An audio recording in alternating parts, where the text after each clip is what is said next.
अस्सलाम वालेकुम जी फ्रेंड्स। आज का जो हमारा टॉपिक है वो है इंट्रोडक्शन ऑफ ऑप्टिक्स।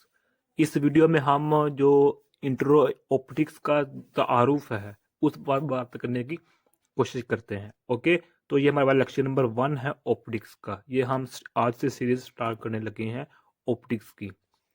तो आज स्टार्ट करते हैं टॉपिक को। बिस्मिल्लाहिर्रहमानिर्रहीम।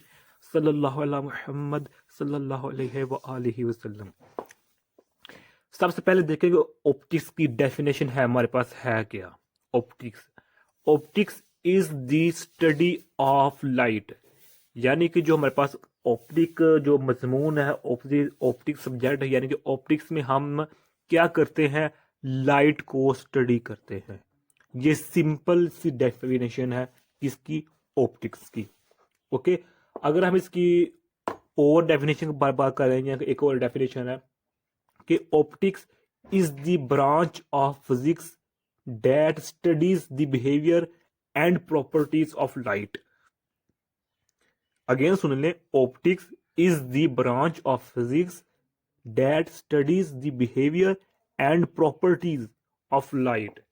यानी कि जो हमारे पास ऑप्टिक्स है, ये फिजिक्स की ऐसी ब्रांच है जिसमें हम लाइट की प्रॉपर्टीज और लाइट के बिहेवियर को स्टडी करते हैं। ओके, तो ये हमारे पास ऑप्टिक्स की डेफिनेशन में आ जाता है। इसकी दो डिफरेंट डेफिनेशन हैं। ओके, तो अब सबसे पहले हमें ये पता होना चाहिए कि लाइट क्या है। लाइट, ऑप्टिक्स लाइट को किस तरह इसकी प्रॉपर्टीज और इसकी बिहेवियर को स्टडी करते हैं, ये तो हम इस वीडियो में बयान नहीं कर सकते। इसके अलग अलग टॉपिक्स बनेंगे, लेकिन जो इसका मेन आइडिया है वो हम किस तरह ले सकते हैं कि ऑप्टिक्स में हम किन किन चीज़ों को यानी कि लाइट के किन किन हिस्से को और लाइट के किन किन पार्ट्स को कैसे स्टडी करते हैं। ओके, तो ये देखिए अगर कि जो हमारे पास लाइट है इसकी हिस्ट्री बहुत यानी कि कह लें मज़ेदार भी है।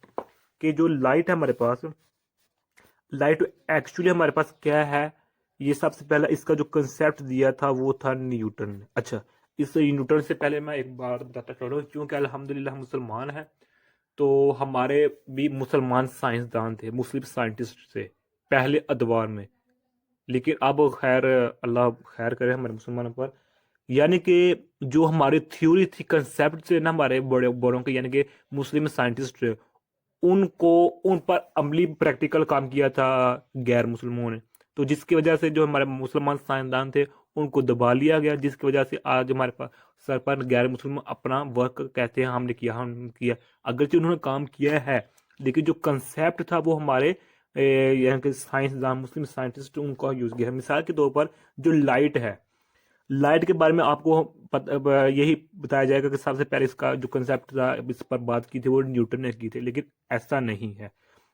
लाइट पर जो सबसे हमारे पास मुस्लिम साइंसदान थे, यानी कि इब्ने अल हैशियम, इन्होंने हमारे पास, ये अरब के रहने वाले थे, अरब मुस्लिम स्कॉलर थे, अबू अली अल हसन इब्ने अल हैशम, ये इनका कंप्लीट नाम है। इनको मुख्तलिफ यानी कि अगर हम वेस्ट की बात करें तो वेस्ट में यानी कि मगरब में यानी कि यूरोपियन ममालिक में हमारे पास जो इब्ने हल्शियम है, ओके, इब्ने हल्शियम, इनको इंग्लिश में इनका का बड़ा सा नाम है अबू अली अल हसन इब्ने अल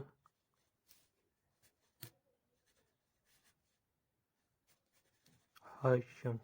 ओके, ये कंप्लीट नाम है इनका। ये अबू अली इनकी कुनियत है, इनकी असल नाम है अल हसन इब्ने अल हसन इनका नाम है, और इब्ने अल हैशम इनका नाम, ये अल हैशम के बेटे थे, इनका ये कंप्लीट नेम है। लेकिन वेस्ट में यानी कि मगरब में यूरोपीय ममालिक में इनको अल हैजन या फिर इनको अल हैजन के नाम से पुकारा जाता है। ओके, तो और इनको अल बसरी भी कहा जाता है, यानी कि अल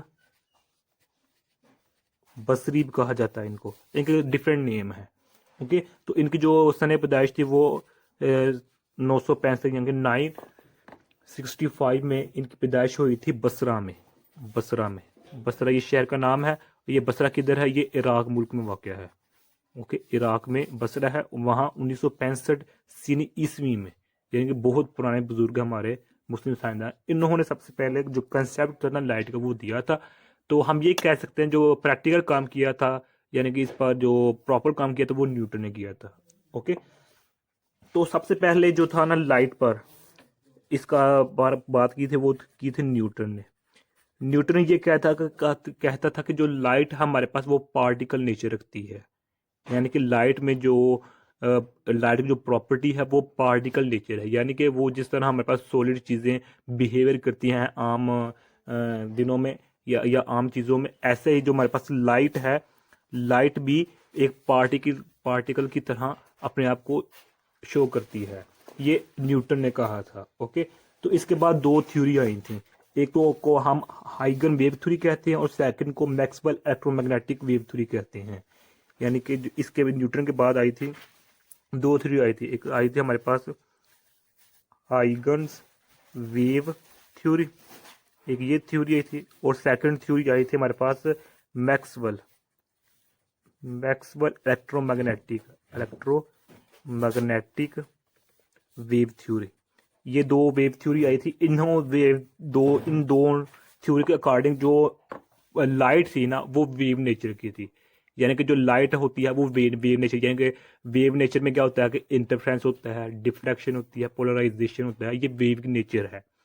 ओके, जबकि पार्टिकल में इंटरफ्रेंस, डिफ्रैक्शन या पोलराइजेशन नहीं होती।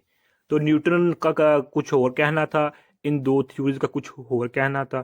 फिर कुछ अरसा गुजरता गया तो इसके बाद हमारे पास आए मैक्स प्लांक्स, ये शहंशाह है हमारे पास।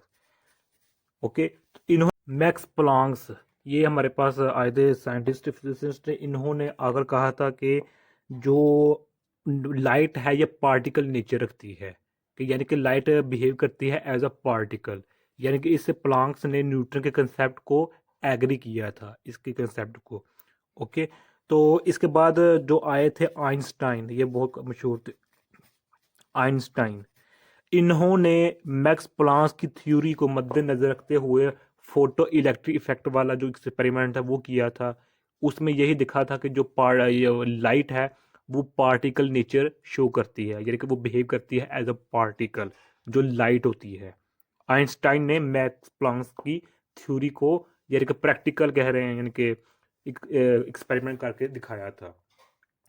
तो असल में जो हमारे पास आइंस्टाइन को फादर ऑफ क्वांटम थ्योरी भी कहा जाता है, लेकिन जो इसका ओरिजिनेटर होता है ना क्वांटम थ्योरी का वो मैक्स प्लांक था। लेकिन आइंस्टाइन को भी ओरिजिनेटर या फाउंडर या फादर ऑफ क्वांटम थ्योरी कहा जाता है। तो ये बात है कि न्यूटन, मैक्स प्लांक और आइंस्टाइन ने क्या कहा था कि ये पार्टिकल नेचर है लाइट, यानी कि जो लाइट है ये बिहेव करती है एज अ पार्टिकल, जो पार्टिकल की प्रॉपर्टीज होती हैं वो शो करती है। लेकिन हाइगन wave theory, Maxwell electromagnetic wave theory, ये दोनों कहते हैं कि जो लाइट है वो वेव है, यानी कि लाइट बिहेव करती है एज लाइट में इंटरफ्रेंस होती है, डिफ्रैक्शन होती है, उसके अलावा पोलराइजेशन, इसका मतलब है लाइट वेव है, क्योंकि इंटरफ्रेंस, डिफ्रैक्शन और पोलराइजेशन ये प्रॉपर्टीज होती हैं वेव की, इसलिए जो लाइट है ये भी हमारे पास वेव है। तो इन तमाम कुछ और कह रहा था, कुछ और कह रहा था, इन तमाम बातों का जो रिजल्ट निकाला था वो निकाला था डी ब्रोगली ने। ओके, डी ब्रोगली ने आकर एक एक्सपेरिमेंट किया था, डेवियन एंड जर्मर एक्सपेरिमेंट। ओके, ये एक्सपेरिमेंट किया था डी ब्रोगली ने। तो इसने डी ब्रोगली ने ये कहा था कि जो हमारे पास लाइट है, जो हमारे पास लाइट है ये पार्टिकल नेचर भी रखती है, पार्टिकल नेचर, और पार्टिकल नेचर के साथ साथ ये वेव नेचर भी रखती है लाइट, यानी कि लाइट में वेव नेचर भी है और पार्टिकल नेचर भी है। ओके, तो इसने इसको एक नया नाम दे दिया था dual particle nature. Okay, dual nature, dual nature, nature of particle, nature of matter कह लें, ड्यूल नेचर ऑफ पार्टिकल कह रहे हैं, सॉरी नेचर ऑफ लाइट कह लें, यानी कि नाम देते हैं ड्यूल नेचर ऑफ मैटर या ड्यूल नेचर ऑफ लाइट। इसने डी ब्रोगली ने ये कहा था कि लाइट बिहेव करती है एज अ वेव भी और एज अ पार्टिकल, और इसने ये 1900 यानी कि 24 में इसने ये कहा था। ओके, 1924 में इसने ये बात कह दी थी। ओके, तो ये हमारे पास लाइट का थोड़ा सा कंसेप्ट है। डन हो गया। अब ये तो ऑप्टिक्स का पता लग गया कि ऑप्टिक्स में हम लाइट को स्टडी करते हैं। ओके, लाइट की प्रॉपर्टी यानी कि इसके वेव नेचर को, इसके पार्टिकल नेचर को, और फिर इसकी मजीद एक्सप्रेशन को स्टडी करते हैं। तो अब हम बात करते हैं थोड़ी सी इसकी इनके ऑप्टिक्स की टाइप्स की, कि ऑप्टिक्स में दो तरह के ऑप्टिक्स जो मेरे पास है, जो मेरे पास ऑप्टिक्स है इसकी दो टाइप्स कह लें आप। एक है हमारे पास ज्योमेट्रिक ज्योमेट्रिक ऑप्टिक्स है, एक है हमारे पास फिजिकल फिजिकल ऑप्टिक्स है। डन हो गया।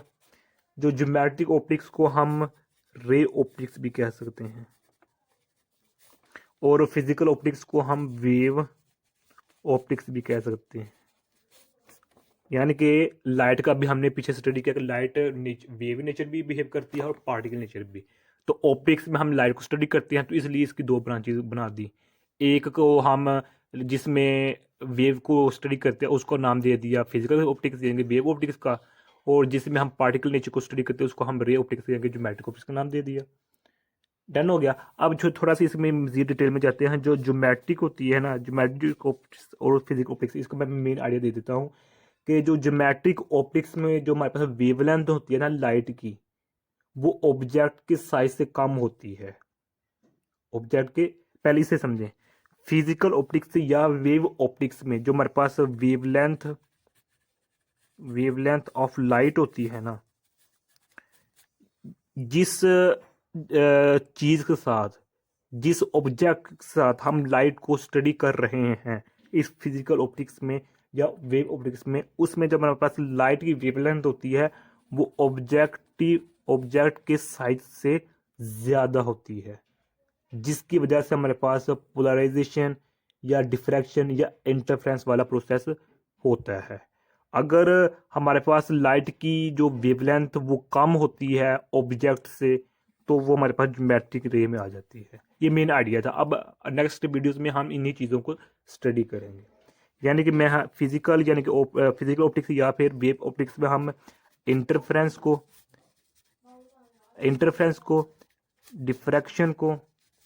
डिफ्रैक्शन को पोलराइजेशन को स्टडी करते हैं। ओके, और इसमें यानी कि इसमें वो भी आ जाता है यंग डबल स्लिट एक्सपेरिमेंट, इसमें इसी में स्टडी करते हैं। जबकि ज्योमेट्रिक ऑप्टिक्स में हम जो जो प्रिज्म होता है हमारे पास, या फिर जो लेंसेज होते हैं, ओके, लेंस के अलावा हमारे पास जो टेलीस्कोप या माइक्रोस्कोप होते हैं, इसके अलावा जो हमारे पास मिरर्स होते हैं, ये तमाम चीज़ें हम ज्योमेट्रिक ऑप्टिक्स में स्टडी करते हैं। तो ये आज का हमारा इतना सा टॉपिक था। मैं उम्मीद करता हूँ आप लोगों को इस वीडियो की समझ आ गई होगी। अगर फिर भी कुछ क्वेश्चन पूछना चाहते हैं तो कमेंट की सूट में पूछ सकते हैं। और अगर आप लोगों ने अभी तक हमारा चैनल पाक MN अकेडमी सब्सक्राइब नहीं किया तो सब्सक्राइब कर दे, लाइक शेयर कर दे। जज़ाकल्लाह खैर, अपनी दुआ में याद रखिएगा। अस्सलामु अलैकुम व रहमतुल्लाहि व बरकातुहू।